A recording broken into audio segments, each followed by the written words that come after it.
dalam masalah tauhid. Sebab demokrasi syirkun akbar, syirik yang paling besar demokrasi itu.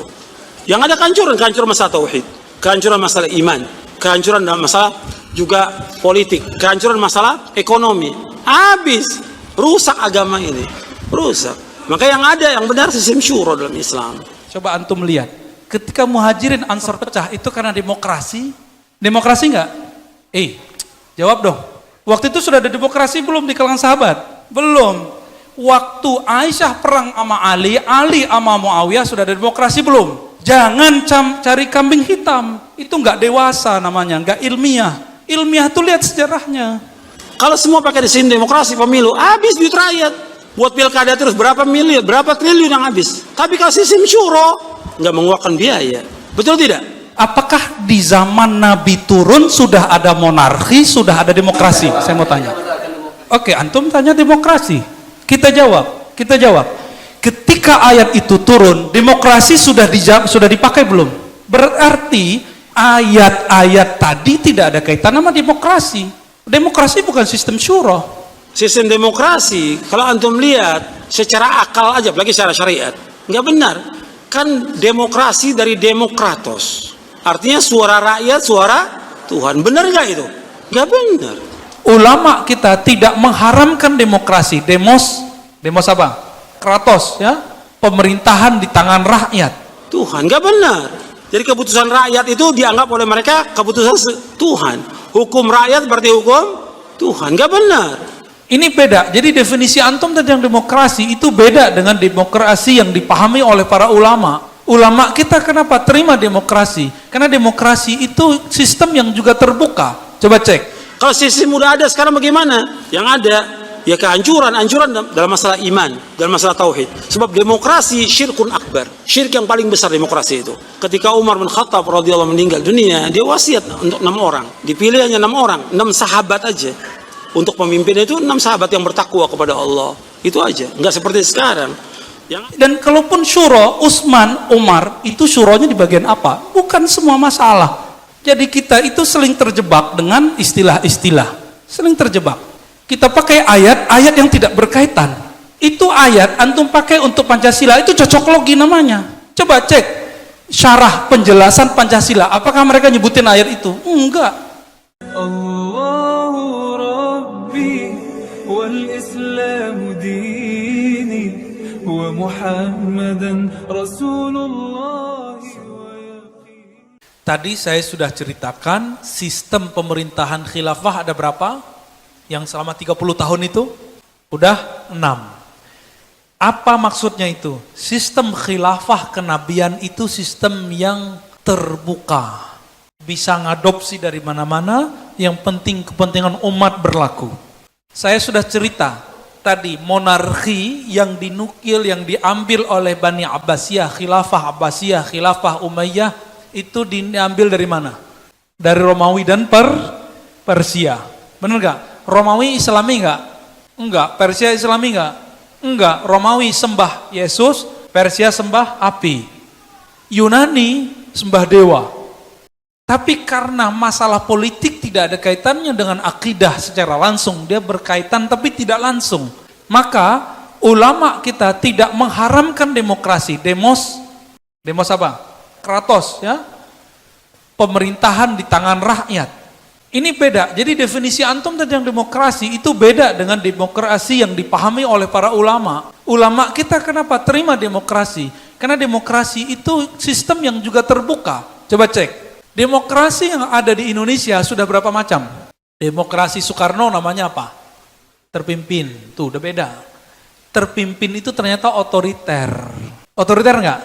Sempat otoriter Soekarno. Sempat di otoriter. Makanya Bung Hatta langsung ngambek. Mundur. Terus apa lagi?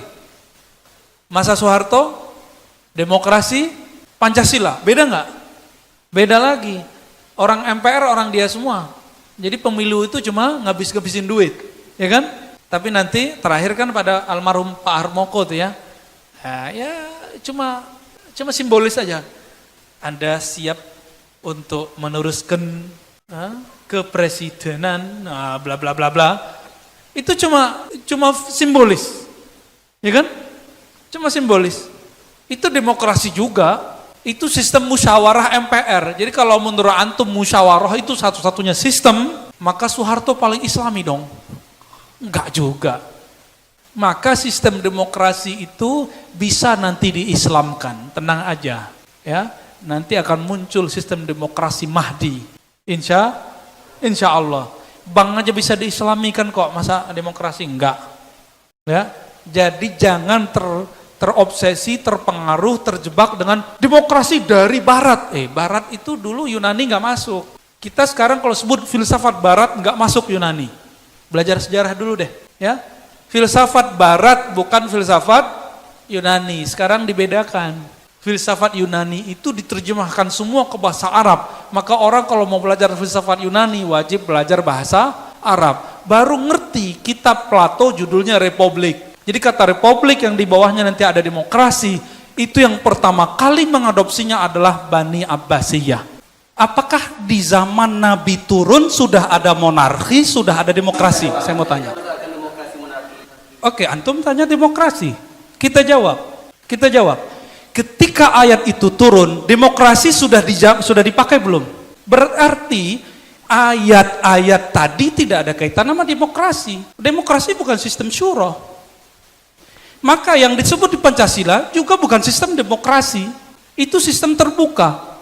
Karena ayat itu turun, tidak ada monarki, tidak ada demokrasi. Itu persoalan apa? Amruhum syura bainahum. Itu persoalan apa? Persoalan siasah kah, muamalah kah? Tapi kalau persoalan ibadah, tidak ada syura. Tidak ada syura. Jadi tidak semua masalah. Antum tadi mengatakan semua masalah. Kita sekarang, kalau antum maksud syura yang mana? Khilafah Turki Utsmani, Khilafah Bani Abbasiyah, Khilafah Bani Umayyah. Bahkan Umar pun apakah pakai sistem syura? Itu pertanyaannya. Dan kalaupun syura, Utsman, Umar, itu syuranya di bagian apa? Bukan semua masalah. Jadi kita itu sering terjebak dengan istilah-istilah. Sering terjebak. Kita pakai ayat-ayat yang tidak berkaitan. Itu ayat antum pakai untuk Pancasila, itu cocok logi namanya. Coba cek syarah penjelasan Pancasila, apakah mereka nyebutin ayat itu? Enggak. Itu belum tentu dari ulama. Belum tentu dari ulama. Kalimat itu bisa juga dari ulama karena penjelasannya belum ada.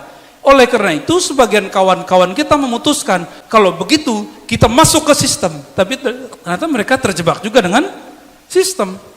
Itu problemnya. Jadi kalau antum bilang yang sesuai dengan Rasulullah, yang sesuai Rasulullah itu Nabi udah kabarkan bahwa itu tidak akan ada kecuali Imam Mahdi. Maka jangan pernah lagi berharap tinggi kepada sistem-sistem pemerintahan yang ada sekarang sampai Imam Mahdi itu turun. Nggak bisa pakai selebaran untuk menkhilafahkan orang. Tiba-tiba nanti semua orang udah sepakat kita pilih Imam Mahdi, nggak bisa begitu. Kita pilih satu khalifah. Itu ngayalnya Syekh Taqiyuddin Nabhani. Kan udah dikritik banyak ulama, tapi kita tidak mengkritik akidahnya. Saya belum ketemu yang aneh dari akidah Syekh Taqiyuddin, meskipun kawan-kawan kita mengatakan iya. Tapi dalam politik kita bisa beda kok. Gitu. Ceklah ya dalam tafsir Tabari, amruhum syura bainahum itu amruhum yang mana? Dan tafsir bil ma'thur. Kembali aja ke kitab Al-Ghiyasi karya Imam Al-Juwaini, karya Imam siapa? Al-Juwaini, guru Imam Ghazali. Kata Imam Al-Juwaini, jika dalam persoalan ibadah ikhtilaf itu biasa, apalagi dalam persoalan siyasah. Fikih ibadah kita bisa beda nggak? Ya, saya sama antum itu udah beda cara sholatnya kadang-kadang ya. Ada yang tangannya ditahan dulu waktu bangkit dari sujud, ada yang enggak. Ya bener nggak? Serius? Bener ya? Itu ikhtilaf dalam ibadah. Ada yang kunut, ada yang enggak kunut, ada yang jahar basmalah, ada yang enggak. Itu ikhtilaf dalam ibadah. Itu diterima. Apalagi kata beliau, ikhtilaf dalam siyasah. Bagaimana dengan Abu Bakar As-Siddiq? Abu Bakar As-Siddiq ini diperdebatkan. Saya mau tanya, kalau ada imam fi shalah, apakah dia paling berhak jadi pemimpin, jadi gubernur, jadi raja, jadi presiden? Paling berhak enggak? Imam dalam sholat paling berhak nggak?